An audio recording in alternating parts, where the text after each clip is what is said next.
The gunshot echoed across the prairie as Fiona Daniels clutched the letter to her chest, tears blurring the ink that confirmed her husband's death in the mining accident.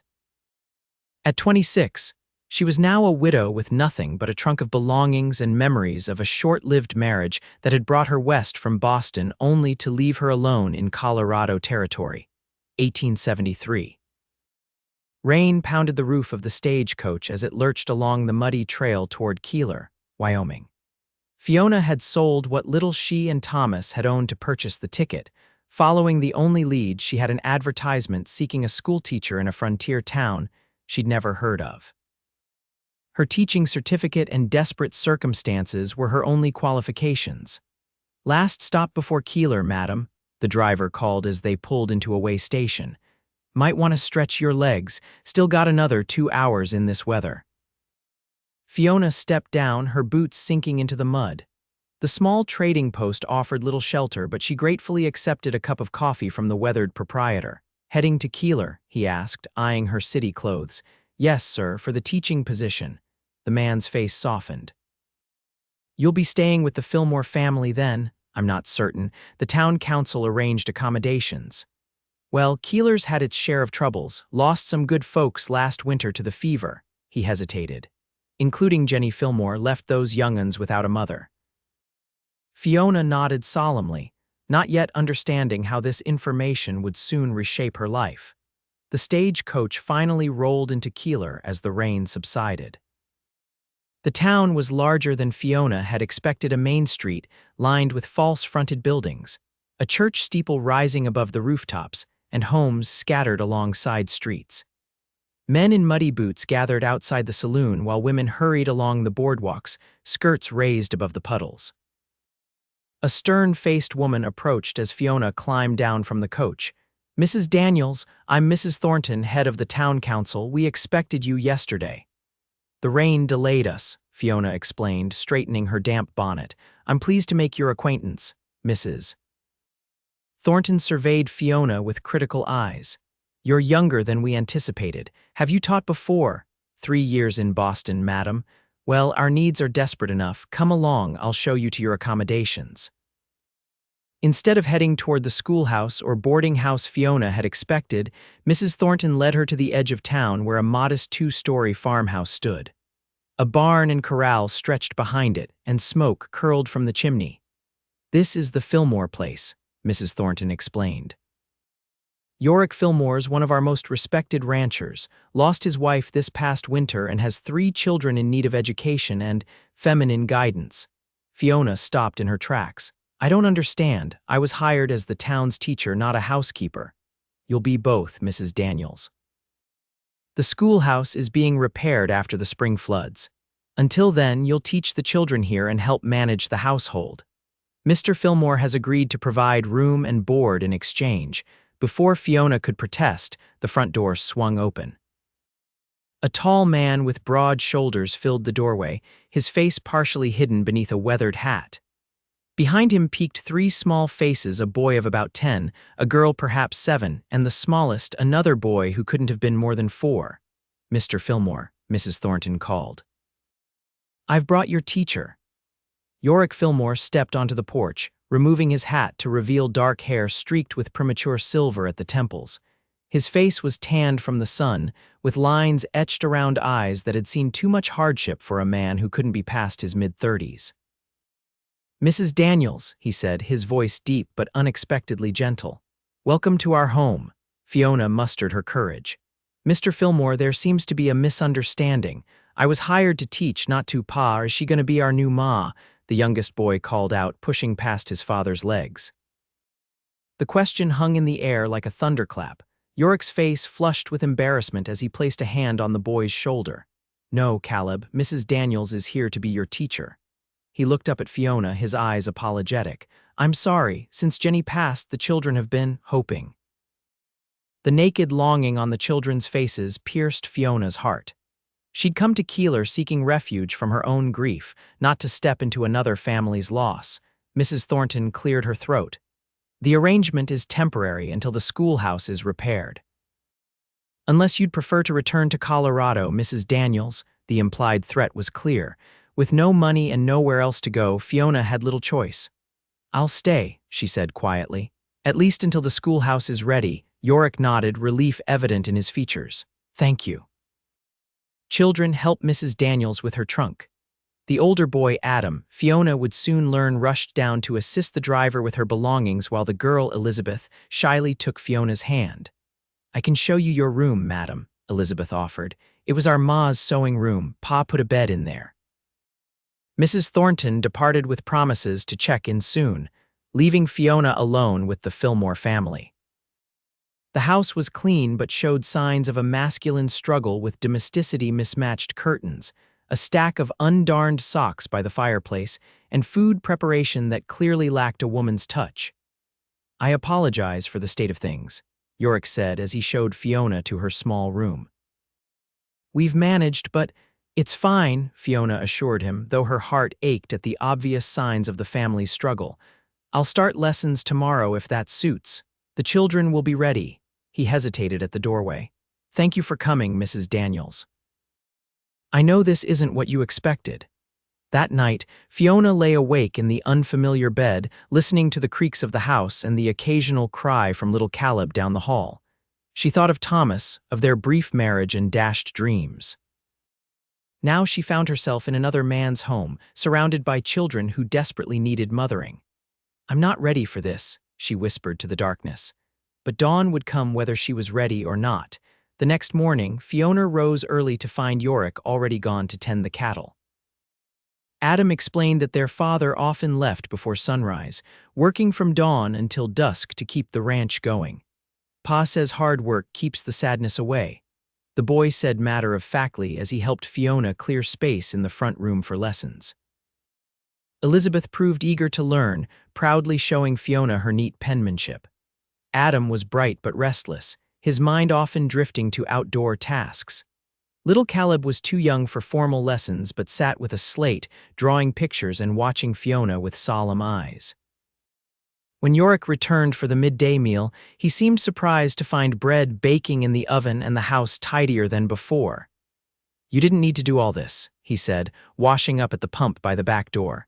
"Teaching includes more than books, Mr. Fillmore," Fiona replied. "The children are learning household management as part of their education." A ghost of a smile touched his lips. "Clever approach, Mrs. Daniels." Days stretched into weeks as spring blossomed across the Wyoming plains. Fiona established a routine, teaching in the mornings, helping with household tasks in the afternoons, and preparing lessons in the evenings. She learned about the children: Adam's love of horses, Elizabeth's gift for storytelling, Caleb's fear of thunderstorms that sent him scurrying to her room during the spring rains. She learned about Yorick, too, in pieces gathered from the children's stories and her own observations. How he'd built the ranch from nothing after coming west as a young man. How he'd met Jenny, the town doctor's daughter, and courted her with wildflowers and poetry. How he'd barely spoken for weeks after her death from the fever that had swept through Keeler. One evening, after the children were asleep, Fiona found Yorick sitting alone on the porch, staring at the stars. She brought him a cup of coffee and sat in the chair beside him. "The children did well with their arithmetic today," she said, breaking the comfortable silence. "Thanks to your teaching," he replied. "They've changed since you arrived. There's light in them again." Fiona wrapped her shawl tighter against the evening chill. "They're remarkable children. You should be proud." "I am." He turned to look at her, his eyes reflecting the moonlight. "And grateful to you." The moment stretched between them, filled with unspoken thoughts. Then Yorick cleared his throat and stood. "Mrs. Thornton mentioned the schoolhouse repairs should be finished within the month." Fiona's heart sank unexpectedly. "Yes, she told me as well." "I suppose you'll be moving to town then." "I suppose I will," she said, though the thought brought no joy. In just weeks, the Fillmore home had become more familiar than she'd anticipated. The following Saturday, Yorick took the family into town for supplies. Fiona helped Elizabeth select fabric for a new dress while Adam accompanied his father to the feed store. Caleb clung to Fiona's skirts, fearful of the bustle of weekend shoppers. As they passed the saloon, a drunken cowboy stumbled onto the boardwalk, nearly colliding with them. Well, look here, he slurred, eyeing Fiona. Fillmore's got himself a new wife already. Fiona felt her cheeks burn as she pulled Elizabeth and Caleb closer.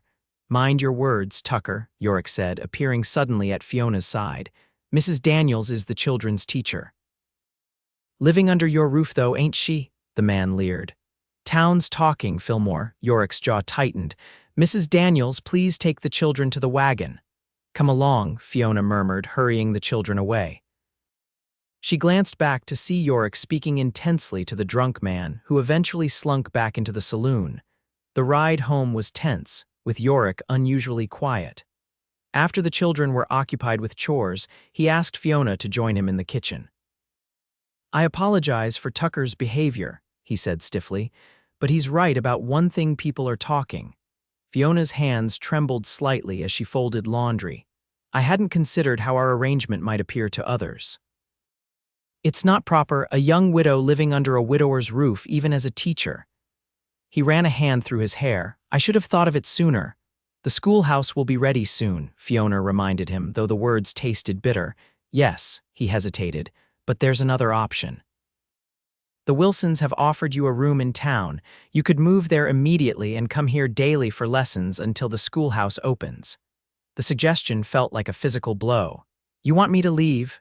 I want what's best for you, for your reputation, for the children. He couldn't meet her eyes.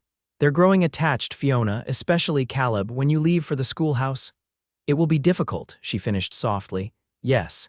That night, Fiona packed her trunk with tears streaming down her face. She'd come to Keeler seeking escape from grief, only to find herself stepping into a new kind of heartache, loving children who weren't hers, developing feelings for a man still haunted by his wife's memory. The next morning, Caleb discovered her packed trunk and ran wailing to his father. Elizabeth locked herself in her room, refusing to come out. Even Adam, trying so hard to be grown up, couldn't hide his distress. Why are you leaving? Elizabeth demanded when Fiona finally coaxed her from her room. Don't you like us anymore? Of course I do, Fiona assured her, gathering the girl into her arms. But I'm your teacher, not our ma, Adam finished, his young face stern. We know that. But you could be, Caleb insisted, his small face streaked with tears. Couldn't she, Pa? Yorick stood frozen in the doorway, his expression unreadable. Children, Mrs. Daniels needs to maintain her position as your teacher. Living in town is more appropriate. But she belongs here, Elizabeth cried. She makes the scary dreams go away and knows how to braid my hair and makes the house smell nice again. Fiona met Yorick's gaze over the children's heads, seeing his own conflict mirrored there. Perhaps, he said slowly, we've been hasty, Mrs. Daniels, would you be willing to stay until the schoolhouse is completed? For the children's sake, relief flooded through her. Yes, for the children. But as the days passed, Fiona knew it wasn't just for the children. Every shared meal, every evening conversation on the porch, every accidental touch as they passed in the hallway, all revealed the growing attachment between her and Yorick. One afternoon, while the children were napping after lessons, Yorick returned early from the fields. He found Fiona hanging laundry, her sleeves rolled up and hair coming loose from its pins in the spring breeze. Let me help, he offered, taking the heavy, wet sheets from her hands. They worked in companionable silence until he said, the wildflowers are blooming on the North Ridge. The children always enjoy seeing them this time of year. That sounds lovely. I thought perhaps Sunday after church we could take a picnic, he hesitated. As a family, the word hung between them, charged with meaning. Yorick, she began cautiously, using his given name for the first time. What are we doing? He secured a clothespin before answering. I'm not entirely sure. I only know that when you arrived, this house had stopped being a home. Now it is again. I'm not Jenny, she said softly. No, he agreed, his eyes meeting hers. You're Fiona, and the children adore you. And I? A cry from inside interrupted his words, Caleb awakening from his nap. The moment passed, but something had shifted between them. Sunday arrived with perfect blue skies. After church, where Fiona endured knowing looks from Mrs. Thornton and other townspeople, the family rode in the wagon to the North Ridge. Blankets were spread beneath an oak tree, and the children raced through meadows of bluebonnets and Indian paintbrush. Ma would have loved these, Elizabeth said, returning with a handful of flowers for Fiona. The word Ma slipped out naturally and the girl froze, her eyes wide. I'm sorry, she whispered. I didn't mean. Fiona pulled her close. It's all right, dear one. Later, when the children were playing by a shallow stream under Adam's watchful eye, Yorick sat beside Fiona on the blanket. Elizabeth told me what happened, he said. I've been meaning to speak with you about that, about many things. Fiona's heart quickened. The schoolhouse opens next week. I know. He took her hand, his calloused fingers gentle against hers. Fiona, I lost Jenny too suddenly to say goodbye, too quickly to prepare the children. I thought I'd never find joy again. I felt the same when Thomas died, she admitted. The difference is I think I've found it again. He met her gaze directly. With you, Yorick, let me finish. I know it hasn't been long, I know people will talk, but the children need a mother and he swallowed hard. I find myself needing you, not as a teacher or housekeeper, but as a partner, a wife. Fiona's eyes filled with tears. Are you certain? I've only been here 2 months. I'm certain you've brought life back into my home and my heart. He squeezed her hand. I'm not asking for an immediate answer, just consider staying permanently. Before she could respond, Adam's shout interrupted them. Pa, Caleb's fallen in. They rushed to the stream where the little boy sat sobbing in the shallow water, more frightened than hurt. As Yorick lifted him out, the family clustered together, Yorick holding Caleb, Fiona comforting Elizabeth, Adam hovering protectively nearby. We're all right, Yorick assured them, his arm naturally extending to include Fiona in the embrace. We're all together. That night, after the children were asleep, Fiona sat alone on the porch swing, contemplating Yorick's proposal. She'd come to Keeler seeking shelter from grief, not expecting to find a new family waiting to embrace her. She heard the door open and knew without turning that Yorick had joined her. The children are finally settled, he said, sitting beside her. Caleb wanted me to thank you again for the extra story. He's precious, she said softly. They all are. Silence stretched comfortably between them before Yorick spoke again. I meant what I said today, Fiona, but I understand if it's too soon. Fiona gazed up at the star-filled Wyoming sky, so different from the Boston skies of her childhood. When Thomas died, I thought my chance at family died with him. We'd only been married a year, no children. And now I find myself with 3 children who have claimed my heart and a man who. She turned to face him.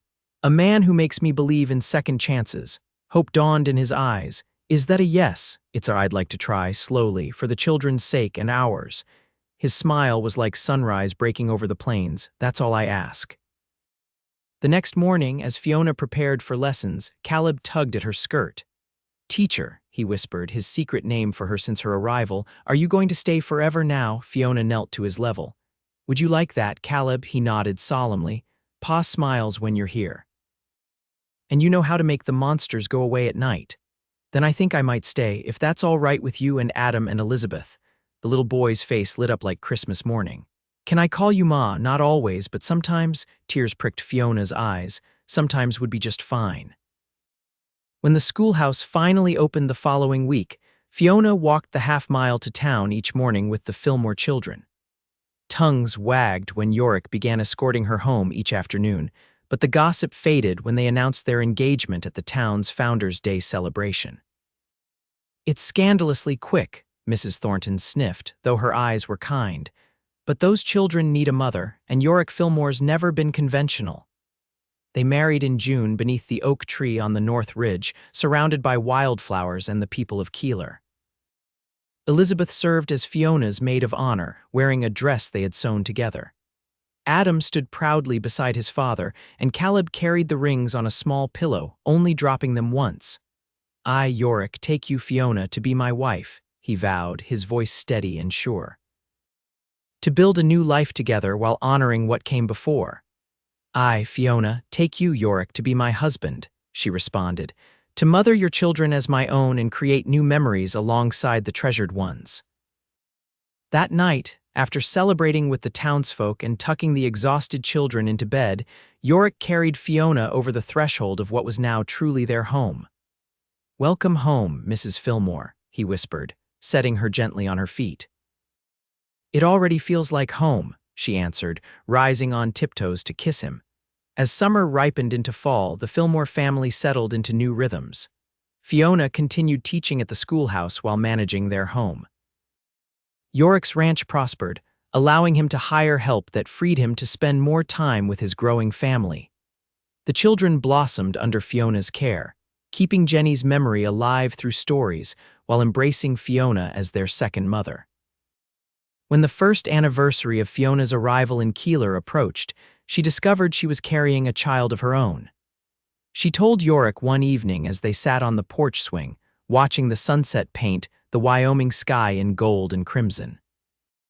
"A baby," he breathed, his hand covering hers as it rested on her still flat stomach. "Are you happy, Fiona?" "Happier than I ever imagined possible," she answered truthfully. "When I stepped off that stagecoach a year ago, I was running from grief. I never expected to find love." "Nor did I," he said, drawing her close. "We found each other when we weren't looking. And now our family grows again," she said softly. They told the children the next morning. Elizabeth shrieked with delight, already planning how to help with the baby. Adam puffed up with the responsibility of being the oldest brother to yet another sibling. Caleb, now 5, considered the news with solemn deliberation.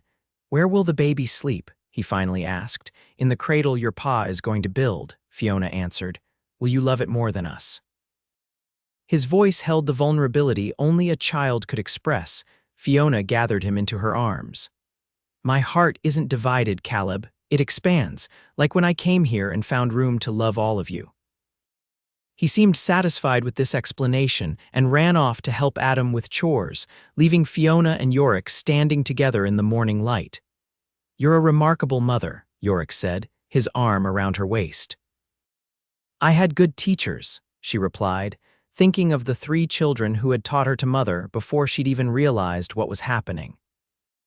In late winter, as snow blanketed the Wyoming plains, Fiona gave birth to a son they named Thomas Yorick Fillmore, honoring both the husband she'd lost and the one who'd given her a new life. The baby had Fiona's auburn hair and Yorick's steady gaze. As spring returned to Keeler, bringing wildflowers to the North Ridge once more, Fiona often sat in the rocking chair on the porch, nursing her infant son while watching Elizabeth teach Caleb his letters in the yard and Adam train a new colt alongside his father. "Counting your blessings?" Yorick asked, pausing from his work to join her. "They're too numerous to count," she replied with a smile, "but I'm grateful for everyone." He leaned down to kiss her, then the baby's downy head. "As am I, especially for the widow who came seeking shelter and stayed to rebuild our home." As the sun set behind the distant mountains, casting long shadows across the ranch they'd made together, Fiona thought of the journey that had brought her to this place. From grieving widow to beloved wife and mother, from seeking shelter to creating it for others. "We found each other," she whispered to her sleeping son as Yorick called the older children in for supper. "And in finding each other, we all found home."